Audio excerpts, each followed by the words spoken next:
Chapter 5. When I woke, feeling as refreshed as though I had been dreaming through a long night, Anne, seeing me open-eyed, helped me to my feet, and when I had recovered my senses a little, asked if we should go on. I was myself again by this time, so willingly took her hand, and soon came out of the tangle into the open spaces.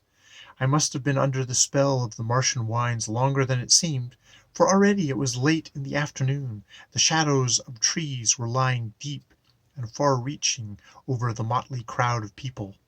Out here, as the day waned, they had developed some sort of method in their sport.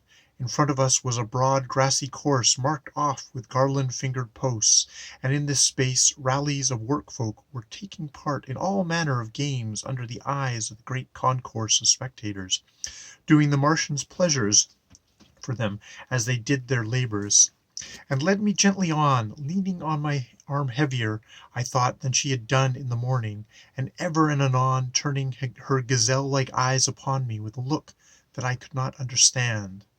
As we sauntered forward, I noticed all about lesser circles where the yellow-girted ones were drawing delighted laughter from good-tempered crowds by tricks of sleight of hand, and posturing, or tossing gilded cups and balls as though they were catering, as indeed they were, for outgrown children. Others fluted or sang songs in chorus to the slow clapping of hands, while others were doing I knew not what, sitting silent amongst silent spectators, who every now and then burst out laughing for no cause that I could see. But Anne would not let me stop, and so we pushed on through the crowd till we came to the main enclosures, where a dozen slaves had run a race for the amusement of those too lazy to race themselves, and were sitting panting on the grass. To give them time to get their breath, perhaps, a man stepped out of the crowd dressed in a dark blue tunic, a strange, vacuous-looking fellow, and throwing down a sheaf of javelins, marched off a dozen paces, then, facing round, called out loudly he would give 16 suits of summer cloth to any one who could prick him with a javelin from the heap. "Why," I said in amazement, "this is the best of fools. No one could miss him from such a distance." "Ah, but," replied my guide, "he is a gifted one, versed in mystics."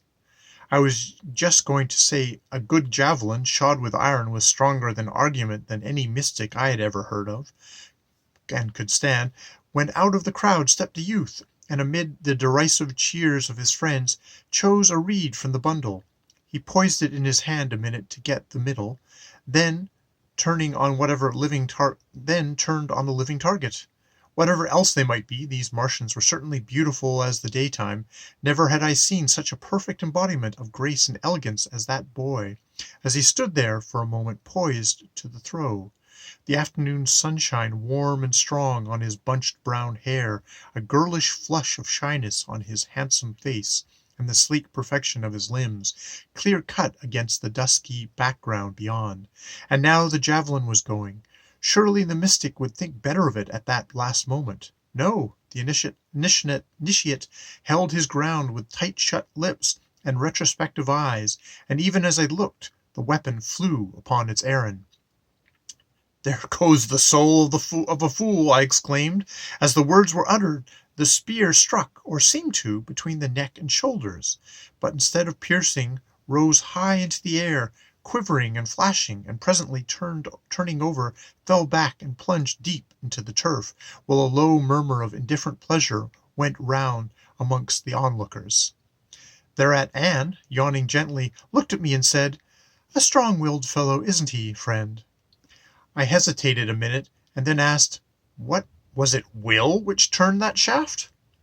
She answered with simplicity, "Why, of course, what else?" By this time another boy had stepped out, and having chosen a javelin, tested it with hand and foot, then retiring a pace or two, rushed up to the throwing mark and flung it straight and true into the bared bosom of the man. And as though it had struck a wall of brass, the shaft leapt back, falling, quivering, at the thrower's feet. Another and another tried unsuccessfully, until at last, vexed at their futility, I said, "I have a somewhat scanty wardrobe that would be better for the fellow's I have a somewhat scanty wardrobe that would be all the better for that fellow's summer suiting. By your leave, I will venture a throw against him." "It is useless," answered Anne. "None but one who knows more magic than he, or is especially befriended by the fates, can touch him through the envelope he has put on." "Still, I think I will try." "It is hopeless. I would not willingly see you fail," whispered the girl, with a sudden show of friendship. "And what," I said, bending down, "would you give me if I succeed?" Whereat Anne laughed a little uneasily, and withdrawing her hand from mine, half turned away. So I pushed through the spectators and stepped into the ring.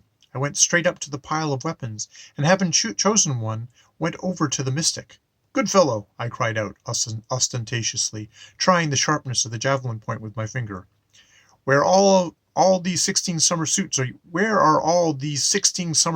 yours lie hid?" "It matters nothing," said the man, as if he were asleep. "Aye, but by the stars it does, for it will vex the quiet repose of your soul tomorrow, if your heirs could not swear they could find them not." "It matters nothing," muttered the will-wrapped visionary. "It will matter something if I take you at your word. Come, friend Purple Jerkin, will you take the counsel with your legs and run while there is yet time, or stand up to be thrown at?" "I shall stand here immovable in the confidence of my initiation." "Then, by thunder, I will initiate you into the mysteries of the javelin end, and your blood will be on your head." The Martians were all craning their necks in hushed eagerness as I turned to the casting place, and, poising the javelin, faced the magician. Would he run at the last moment? I had half hoped so. For a minute I gave him the chance. Then, as he showed no sign of wavering, I drew my hand back, shook the javelin back till it bent like a reed, and hurled it at him. The Martians' heads turned as though all in one pivot as the spear sped through the air, expecting no doubt to see it recoil as others had done. But it took him full in the center of the chest, and with a wild wave of arms and a fluttering of purple raiment, sent him backwards and down and over in a shapeless heap of limbs and flying raiment, while a low murmur of awed surprise rose from the spectators. They crowded round him in a dense ring, as Anne came flitting over to me with a startled face. "Oh, stranger," she burst out, "you've surely killed him!" But more astounded I had broke down his guard than grieved at his injury. "No," I answered smilingly, "a sore chest he may have tomorrow, but dead he is not, for I have turned the lance point back as I spun it, and it was the butt end I threw at him." "It was none the less wonderful. I thought you were a common man, a prince mayhaps, come from over the hills, but now something tells me you are more than that." She lapsed into a thoughtful silence for a time. Neither of us was wishful to go back amongst those who were raising the bruised magician to his legs, but wandering away instead through the deepening twilight towards the city over the meadows whose damp, soft fragrance loaded the air with sleepy pleasure, neither of us saying a word till the dusk deepened and the quick night descended, while we came amongst the gardened houses, the thousand lights of an unreal city rising like a jeweled bank before us, and there Anne said she would leave me for a time, meeting me again in the palace square later on, to see Princess Heru and read the destinies of the year. "What?" I exclaimed. "More magic? I have been brought up on more substantial mental stuff than this." "Nevertheless, I would advise you to come to the square," persisted my companion. "It affects us all, and, who knows, may affect you more than any." Therein poor Anne was unconsciously wearing the cloak of prophecy herself, and, shrugging my shoulders good-humoredly, I kissed her chin, little realizing, as I let her fingers slip from mine, that I should see her no more. Turning back alone through the city, through ways twinkling with myriad lights as little lamps began to blink out among the garlands and flower-decked booths on every hand, I walked, lost in varying thoughts, until, fairly tired and hungry, I found myself outside a stall where many Martians stood eating and drinking to their hearts' content. I was known to none of them, and, forgetting past experience, was looking on rather enviously, when there came a touch upon my arm, and "Are you hungry, sir?" asked a bystander. "Ay," I said, "hungry, good friend, and with all the zest which an empty purse lends to that condition." "Then here's what you need, sir. Even from here the wine smells good, and the fried fruit would make a mouse's eyes twinkle. Why do you wait?" "Why wait? Why, because though the rich man's dinner goes in at his mouth, the poor man must often be content to dine through his nose. I tell you I have nothing to get me the meal with." The stranger seemed to speculate on this for a time, and then he said, "I cannot fathom your meaning, sir. Buying and selling, gold and money, all these have no meaning to me. Surely the twin blessing of an appetite and food abundantly ready and free before you are enough." "What? Free? Is it? Free like the breakfast served out this morning?" "Why, of course," said the youth, with mild depreciation. "Everything here is free. Everything is his who will take it, without exception. What else is the good of a coherent society and a government if it cannot provide you with so rudimentary a thing as a meal?"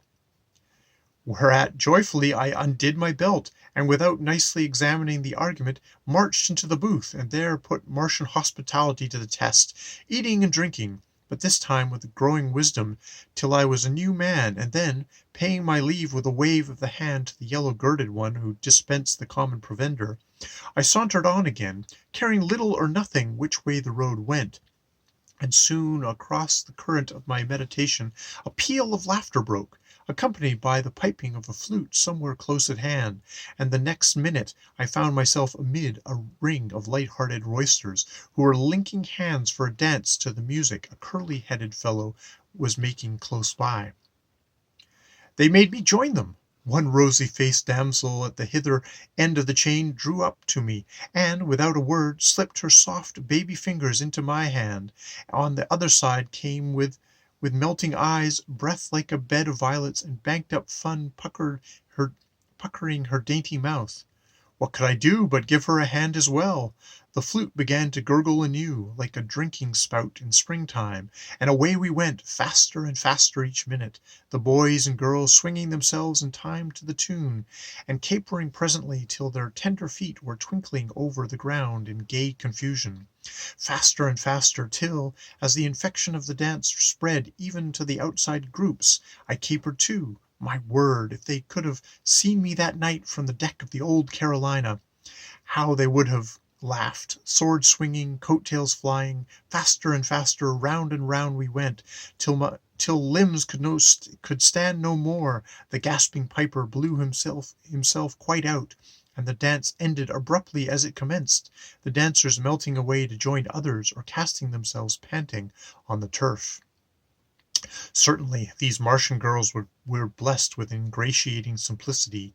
My new friend of the violet-scented breath hung back a little, then, after looking at me demurely for a minute or two, like a child that chooses a new playmate, came softly up, and, standing on tiptoe, kissed me on the cheek. It was not unpleasant, so I turned the other, whereon, guessing my meaning without the smallest hesitation, she reached up again and pressed her pretty mouth to my bronzed skin a second time. Then, with a little sigh of satisfaction, she ran an arm through mine, saying, "Comrade, from what country have you come? I never saw one quite like you before." From what country had I come? Again the frown dropped upon my forehead. Was I dreaming? Was I mad? Where indeed had I come from? I stared back over my shoulder, and there, as if answer to my thought, there where the black tracery of flowering shrubs waved in the soft night wind, over a gap in the crumbling ivory ramparts, the sky was brightening. As I looked into the center of that glow, a planet, magnified by the wonderful air, came swinging up, pale but splendid, and mapped by soft colors, green, violet, and red. I knew it on the minute. Heaven only knows, but I knew it, and a desperate thrill of loneliness swept over me, a spasm of comprehension of the horrible void dividing us. Never did yearning babe stretch arms more wistfully to the unattainable mother than I at that moment to my mother earth. All her meanness and prosaicness was forgotten, all her imperfections and shortcomings. It was home, the one tangible thing in the glittering emptiness of the spheres. All my soul went into my eyes, and then I sneezed violently, and, turning around, found that sweet damsel whose silky head nestled so friendlily on my shoulder was tickling my nose with a feather she had picked up. Woman-like, she had forgotten all about her first question, and now asked another. "Will you come to supper with me, stranger? 'Tis nearly ready, I think." To be able to say no to such an invitation, lady, is the first thing a young man should learn, I answered lightly. But then, seeing that there was nothing save the most innocent friendliness in those hazel eyes, I went on, "But that stern rule may admit of variance.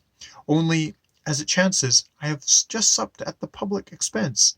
If, instead, you would be a sailor's sweetheart for an hour, and take me to this show of yours, your princess's benefit, or whatever it is, I shall be obliged. My previous guide is hull down over the horizon, and I am clean out of my reckoning in this crowd."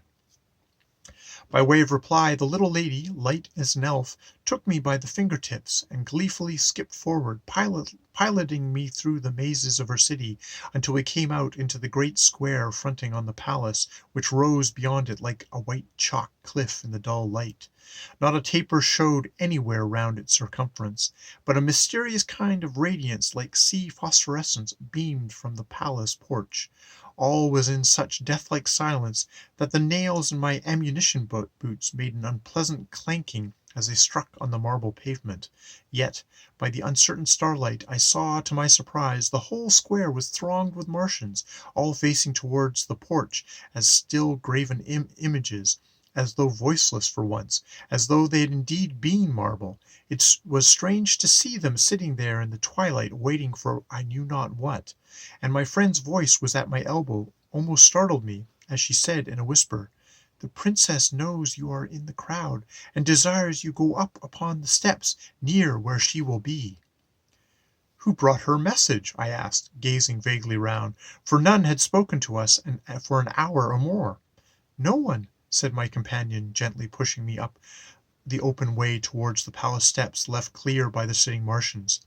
"It came directly from her to me in this minute." "But how?" I persisted. "Nay," said the girl, "if we stop to talk like this, we shall not be placed before she comes, and thus throw a whole year's knowledge out." So, bottling my speculations, I allowed myself to be led up the first flight of worn white steps to where, on the terrace between them, the next flight leading directly to the palace portico, was a flat having circle about 20 feet across, inlaid upon the marble with darker colored blocks. Inside that circle, I sat down close by it in the twilight, showed another circle, and then a final one in whose inmost middle stood a tall iron tripod and something atop it covered by a cloth. And all round the outer circle were magic symbols. I started as I recognized the meaning of some of them.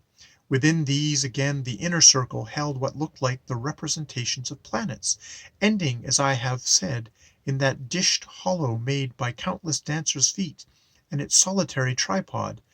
Back again I glanced towards the square, where the great concourse, 10,000 of them perhaps, were sitting mute and silent in the deepening shadows, then back to the magic circles, till the silence and expectancy of a strange scene began to possess me.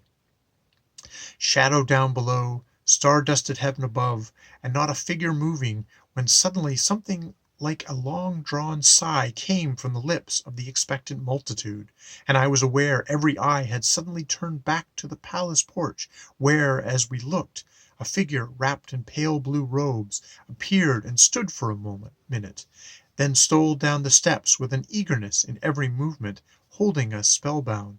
I have seen many splendid pageants, and many sights, each of which might be the talk of a lifetime, but somehow nothing ever so engrossing, so thrilling as that ghostly figure in a flowing robe stealing across the plaza in starlight and silence, the princess of a broken kingdom, the priestess of a forgotten faith coming to her station to perform a jugglery of which she knew not even the meaning.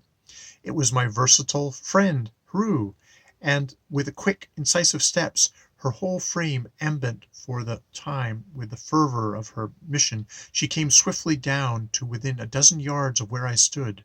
Hru, indeed, but not the same princess as in the morning, an inspired priestess, rather, her slim body wrapped in blue and quivering with emotion, her face ashine with Delphic fire, her hair loose, her feet bare, until at last when, as she stood within the limit of the magic circle, her white hands upon her breast, her eyes flashing like planets themselves in the starshine, she looked so ghostly and unreal, I felt for a minute I was dreaming. Then began a strange, weird dance among the imaginary rings, amongst the imagery of the rings, over which my Earth planet was beginning to throw a haze of light. At first it was hardly more than a walk, a slow procession round the twin circumferences of the centered tripod. But soon it increased to an extraordinary graceful measure, a cadenced step without music or sound, that riveted my eyes to the dancer. Presently I saw those mystic twinkling feet of hers, as the dance became swifter, were performing a measured round amongst the planets' signs, spelling out something, I knew not what, with quick light touch among the zodiac figures, dancing out a soundless invocation of some kind, as a dumb man might spell a message by touching letters. Quicker and quicker, for minute after minute, grew the dance, swifter and swifter the swing of the light blue drapery, as the priestess, with eager face and staring eyes, swung panting round upon her orbit, and redder over the city tops rose the circumference of the earth. It seemed to me all the silent multitude were breathing heavily as we watched that giddy dance, and whatever they felt, all my own senses seemed to be winding up upon that revolving figure as thread winds on a spindle.